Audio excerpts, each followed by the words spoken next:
The channel is so close to 50,000 subscribers. If you're not subscribed and you enjoy the content, be sure to hit that button. 2024 has been quite the year, with much turbulence, if you'll pardon the pun.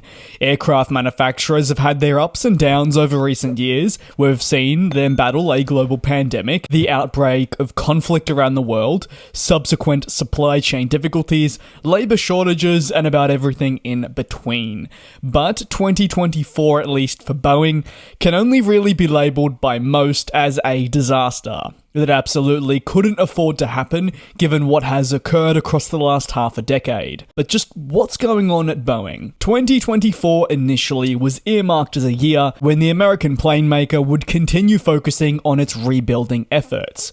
Remember, what occurred in 2018 and 2019 was at least now, in relative terms, some time ago. However, one minor incident would bring those incidents of the past back into view, and the general discontent around Boeing would emerge once more. But by all accounts, and despite a few niggles here and there, Boeing had, yes, been steadily improving, with recovery seen across the business. Really, one of the more pressing matters was getting jets certified, something it was struggling to do.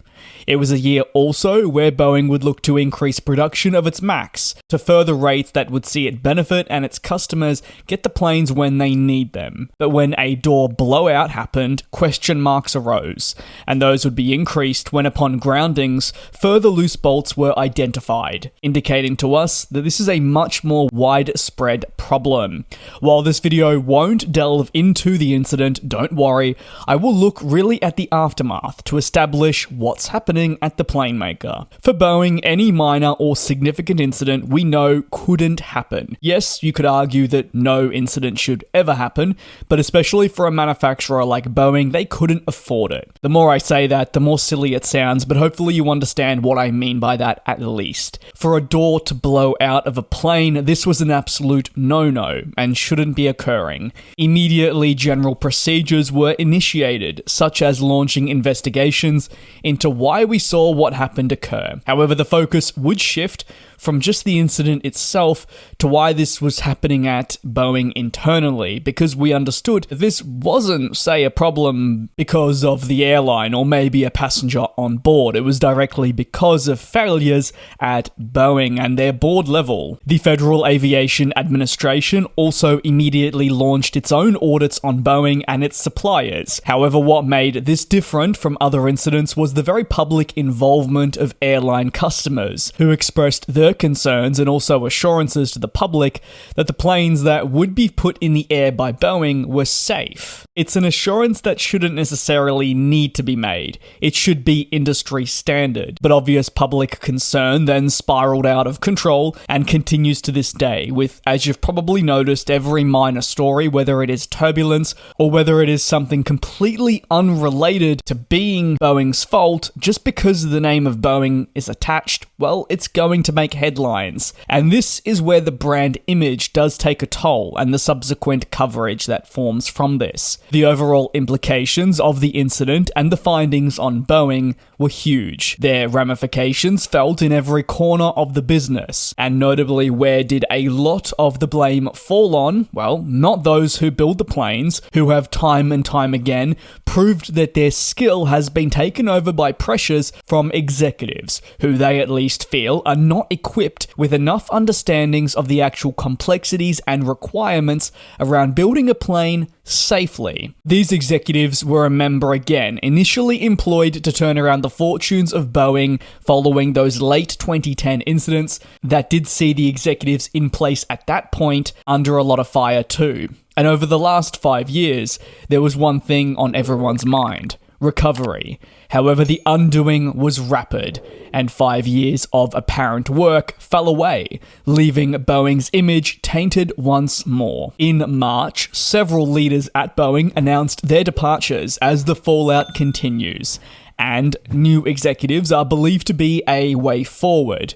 While these executives will still run from the business with significant bonuses accumulated during a low point, onlookers would hope that this will be the last change required before finally we can see a positive change implemented at Boeing that will be long-lasting. This feels increasingly more difficult, but we're hoping a corner will be turned at some point. What else is going on? Well, the FAA is barring Boeing from any increase in production of the MAX series, and the belief is that if Boeing were to proceed with an increase, their focus on rebuilding and instilling a culture of safety would not be able to continue.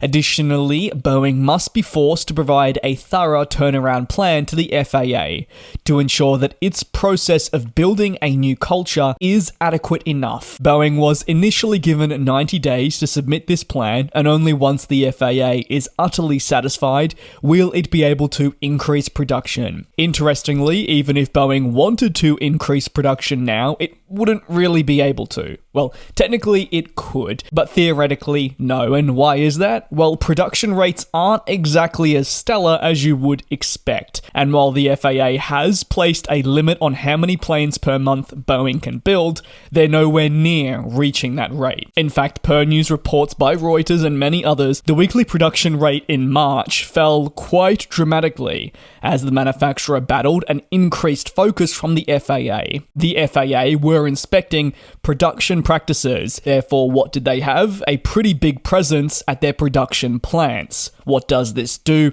Well, it impacts the ability at Boeing to produce planes at the rate it wants, which is obviously understandable, but this is a requirement as part of the ongoing audits and investigations. Frustrations from all corners of the industry are being broadcasted on Boeing. They're under a lot of pressure, and it can be pretty exhausting to see unfold. There are suppliers too that are also feeling the heat. Even rival Airbus have shared their thoughts, with executives expressing their frustrations over the persistent problems at Boeing. While some will pit them against each other, which is completely fair, the industry actually needs a healthy Airbus and Boeing to compete with each other, better each other, and allow for persistent innovation without complacency creeping in.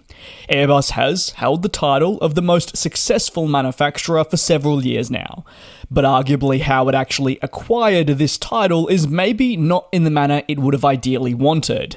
While I focus on ideals, the reality also is that a title is a title and they'll be very happy with that. That being said, Airbus needs Boeing to be at its best for the greater industry.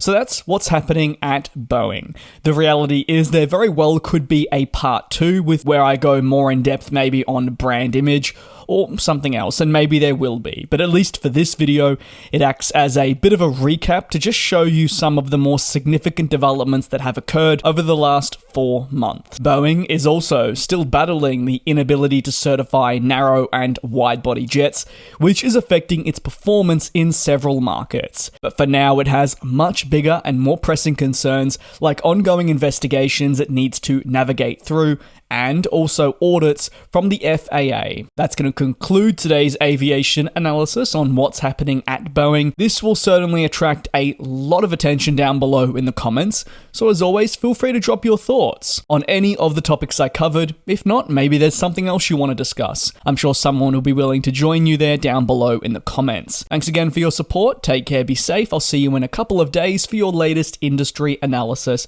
right here on GlobeTrotting. And we'll fly.